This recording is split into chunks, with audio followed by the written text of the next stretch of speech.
I'm very cynical and angry. Yeah, sounds dumb and sounds simple, but it is simply the truth. One of the main reasons I do not make political commentary anymore is simply that my experiences with the political commentary sphere of YouTube, but in particular with its personalities, left me jaded, bitter, angry and cynical. The simple truth is that as much as I had some positive experiences with people from that sphere, the negative experiences overshadow and outweigh them a lot. I am sure there are a lot of nice people who make political commentary in that sphere, but in my experience most are not. And therefore, I just want to stay out of that sphere of YouTube. Now, as some of you may or may not know, in particular those of you who have been around for several years, I was cancelled in late 2017 by my community, the skeptics, for making videos against the alt-right. Which in retrospect sounds almost absurd. But besides that, what you see here now on my channel is something that I had to rebuild from back then. My channel collapsed almost completely. I lost somewhere between 50,000 to 70,000 subscribers from the years 2017 to 2019. Barely 5,000 people watched my videos at the time in 2019, and I was forced to rebuild, which I did. Slowly, with enormous effort and hard work. It is how I ended up here where I am now. But the most significant thing about it to me is that I had to do it on my own. I had no YouTubers backing me up when I made videos against the alt-right, and I had none when I rebuilt afterwards.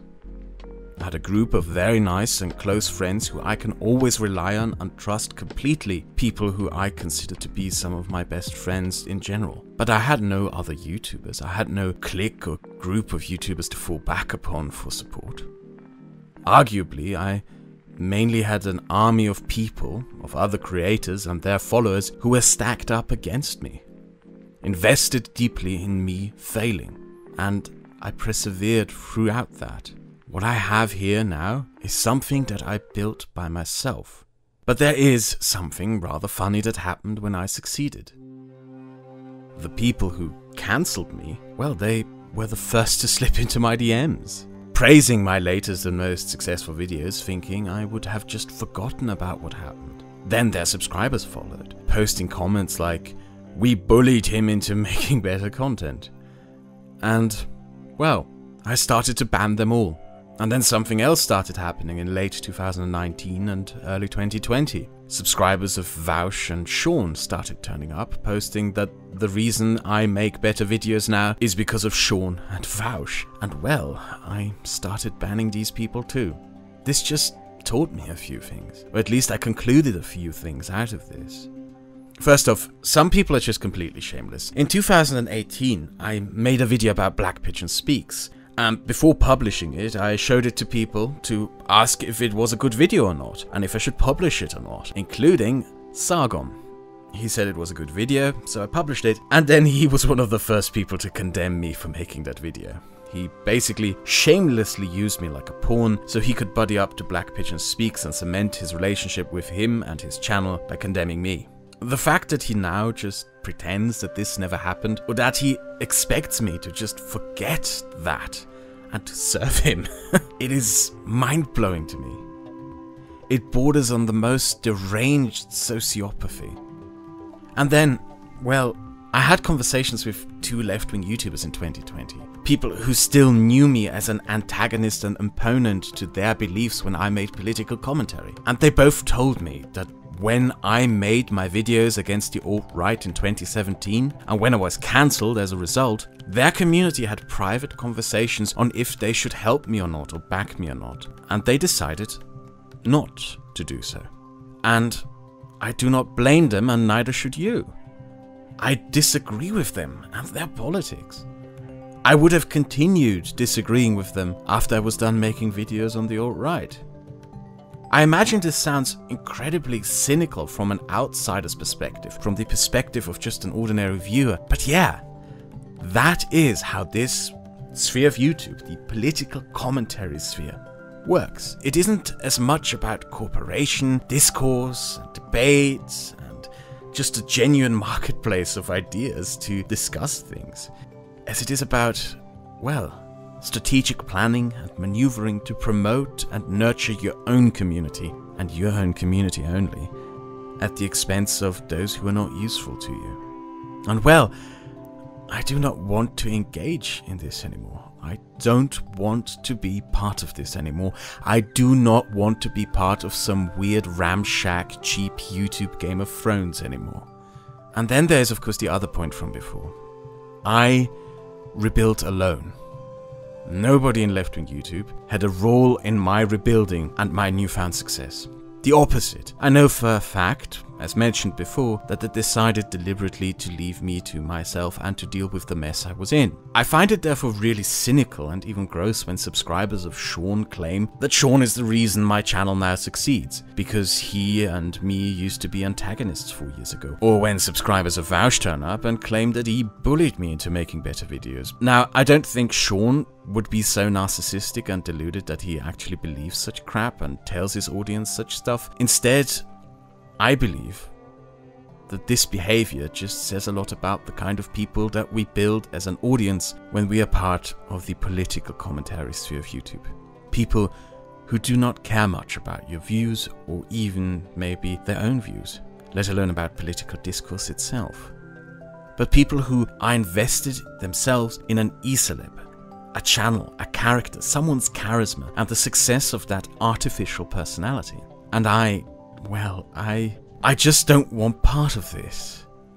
I do not want an audience that unconditionally worships, defends, and praises me. I certainly do not want credit for things that I had no involvement in. In fact, the subscribers who I cherish the most are those who fact-check my videos and send me emails with all the mistakes I made, as well as those who recommend me books to put on my Amazon list to better up my knowledge on some topics. There's also another thing just about all of this. My favorite YouTuber bullied you into being successful. Just let that sentence, which basically summarizes the interactions I've experienced with people, at least viewers of the community I once was part of over the last 2 years, let that sink through your head. Isn't that just one of the most deranged and insane things a human being can say? I dislike Vouch because he whitewashed the history of some very dubious YouTubers. I disagree with Sean because he is a Marxist, and at no point over the past 3 years has that changed. My politics has not changed significantly. I'm just not an angry, rambling culture warrior anymore. I do not use YouTube anymore to get rid of some stored up anger. I do not fight people anymore. I'm not invested in trying to destroy people. I'm not invested into wrecking people anymore. I don't want to do that anymore. I don't want to be edgy anymore. And doesn't it tell you that the people with that mindset who still cling on to that are people you do not want to engage with? I don't want to bully, harass, humiliate, and demean people into submitting to my internet ego. I think that's gross. And I have come to believe that this kind of attitude is pretty much a cornerstone, almost the founding principle of the YouTube political commentary sphere. And I just do not want any part of it, or anything to do with people who think like that.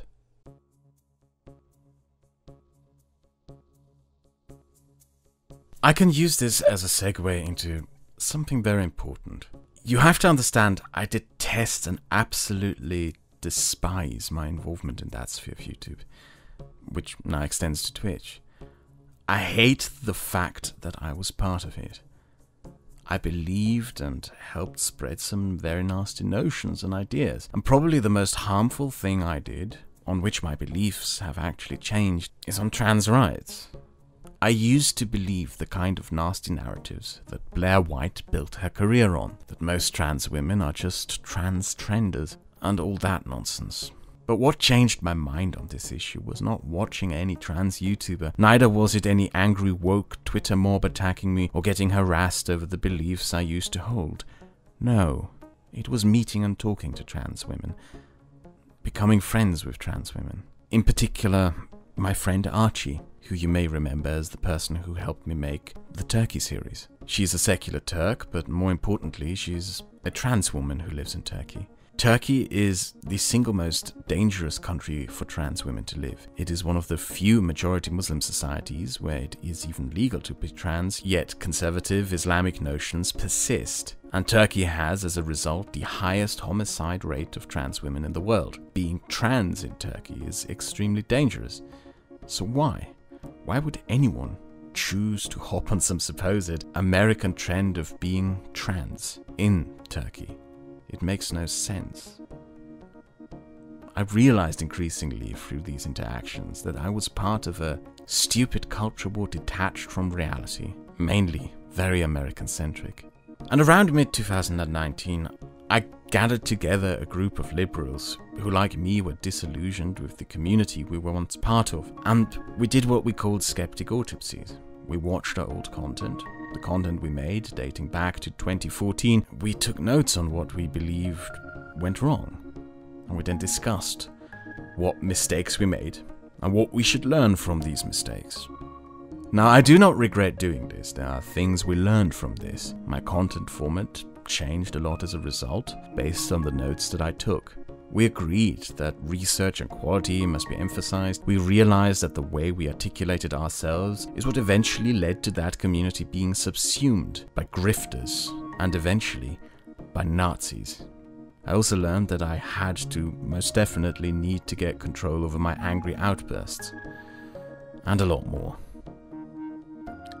But I have to say, in all honesty, I regret doing this public. I regret apologizing for the things I did wrong.